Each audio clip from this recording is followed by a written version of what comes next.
A while ago, at a wedding in Cana, Jesus turned water into wine.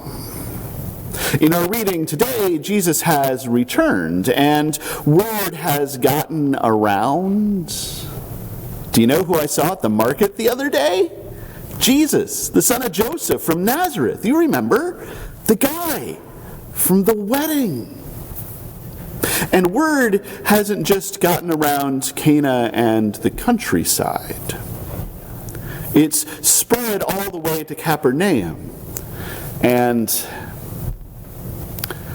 I don't have kids. I'm not a parent, so I can't imagine. Except that we can always imagine. There is a royal official in Capernaum. We don't know anything else about him. We don't know if he's a Jew or a Gentile, but he's probably Jewish. We don't know if he's an official for Herod Antipas, the son of that other Herod, or for the emperor, but he probably works for Herod. We don't know if he's a high-ranking official or a low-ranking one. We only know that he is a royal official and he's in Capernaum and his son is on the precipice of the grave. So when he hears that Jesus is back in Cana, he does the only thing that he can do. After all, Cana is only a day or two away, and who knows? Maybe someone who can turn water into wine can turn sickness into health. Maybe somebody who can turn water into wine can turn hopelessness into hope. Maybe someone who can turn water into wine can turn sorrow into joy. So he does the only thing that he can do. He goes to Cana. He goes to find Jesus. When I was in seminary, I took a unit of clinical pastoral education, which means that I spent a semester serving as a student chaplain at a hospital in Chicago. I went from room to room down the list that I was given each day, and I responded to emergency calls, and I did my best to be a non-anxious and comforting presence to people who were going through some of the worst moments of their lives. And sometimes a patient, or more often a patient's family, would ask me to pray for a miracle. Not a small miracle, like finding a parking space or making it to an appointment on time or finding something decent in the cafeteria. No, a big miracle. That the cancer would shrivel away. That 20 weeks would be enough. That this wouldn't be the end.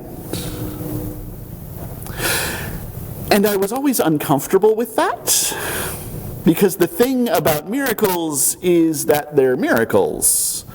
They're almost certainly not going to happen. And what then?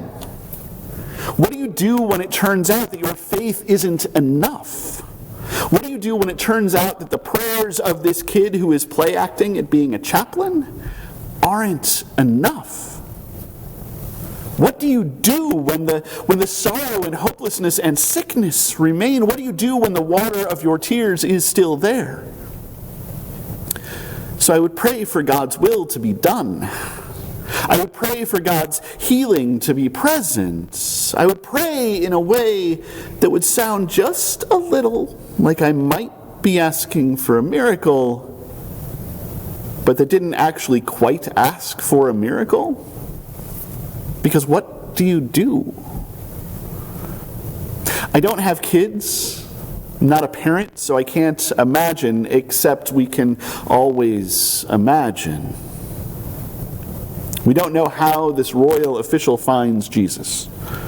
We don't know where this royal official finds Jesus, but he does, and when he does, he collapses in a heap and does the only thing that he can do.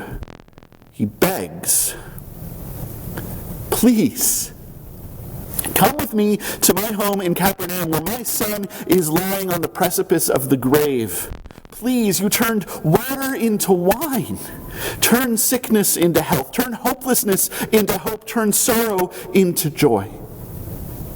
Please." When Jesus was at the wedding and his mom turned to him and told him that they were out of wine, he was dismissive. And now, with his father falling apart in front of him, he sounds almost the same. You people just won't believe unless there are signs and wonders, will you? And John tells us that the royal official says, "Sir, come down before my little boy dies."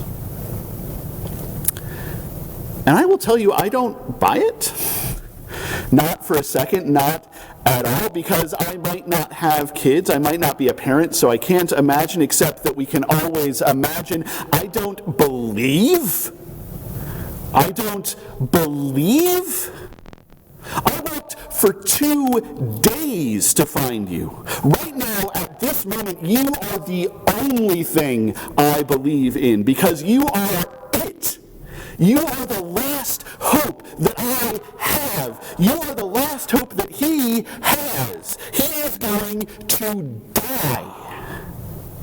And you can do this as easily as you can breathe. So do the thing. Save the life. Bring my son back from the edge of death. Please. In this moment, the royal official is gone.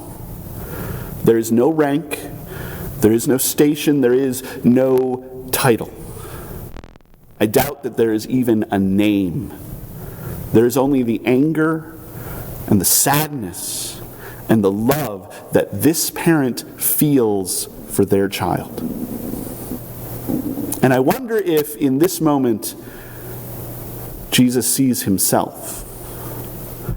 The God who saw a broken world covered in the shadow of death and laid aside glory, and threw his shields and defenses aside, and crossed the chasm between creator and creation to turn sorrow into joy, to turn hopelessness into hope, to turn death into life. I wonder if in this moment Jesus sees humanity meeting the divine. Go, your son will live.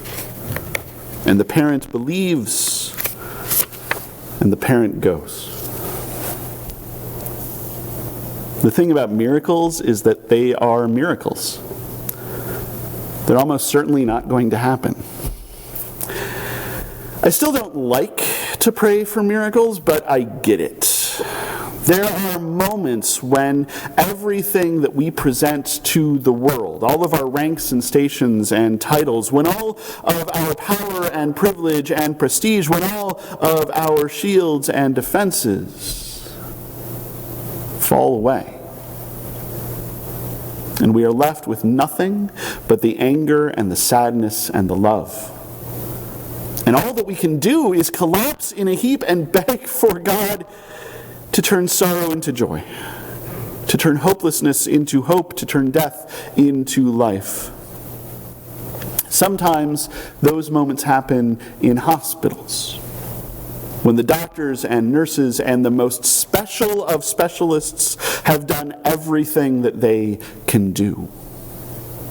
Sometimes those moments happen in homes, when conversations and arguments and interventions have done everything that they can do. Sometimes those moments happen in offices, when strategies and plans and spreadsheets have done everything that they can do.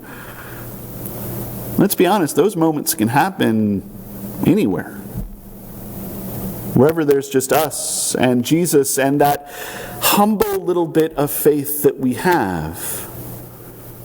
And all we can do is hope that it's enough. And the thing about miracles is that they're miracles. They're almost certainly not going to happen, but sometimes they do. I don't have kids. I'm not a parent, so I can't imagine except we can always imagine. It's the day after the royal official begged Jesus for help. It's the day after he was broken down to nothing. And he's on his way home, and he doesn't know.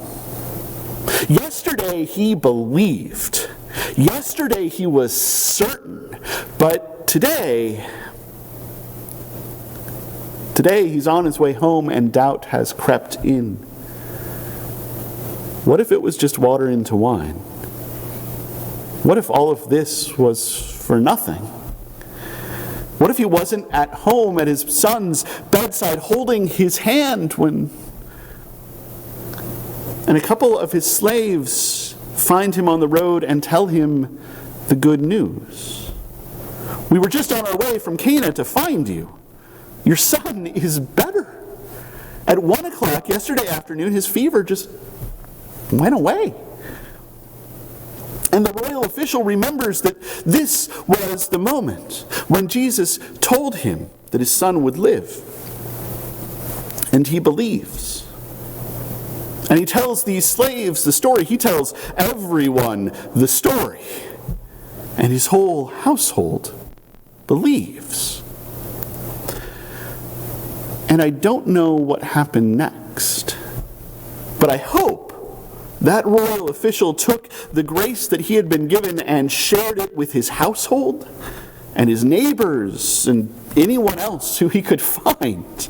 I hope that he took whatever resources he could find and worked tirelessly to bring healing to other people's children, because let's be honest, there's no such thing as other people's children. We are all responsible for each other. The thing about miracles is that they're miracles. They're almost certainly not going to happen, but sometimes they do. I still don't like to pray for miracles, but I get it. There are moments when every human hope has been exhausted, when we have been stripped down to our very souls, when all that is left is the anger and the sadness and the love. And all we can hope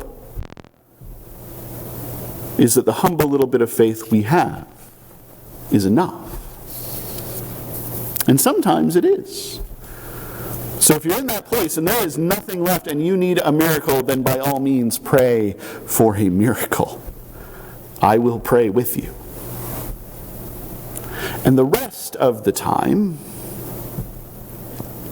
look, most of the time we are not lying in a heap before Christ.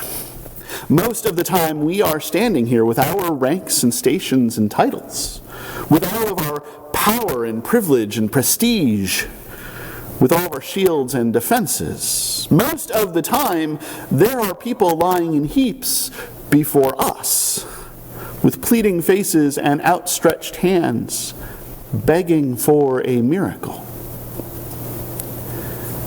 And the reality is that we plant vineyards. It takes cooperation and hard work, but we turn water into wine all the time. And while we might not be able to heal with a word, we can turn some sorrow into joy, and some hopelessness into hope, and some sickness into health. And with a whole bunch of humble little bits of faith. With enough faith to give up our ranks and stations and titles, our power and privilege and prestige, our shields and our defenses, we might just be able to join Christ in the work of turning death into life. Because the thing about miracles is that they're miracles. They're almost certainly not going to happen. But the actual thing about miracles, that they could happen all the time.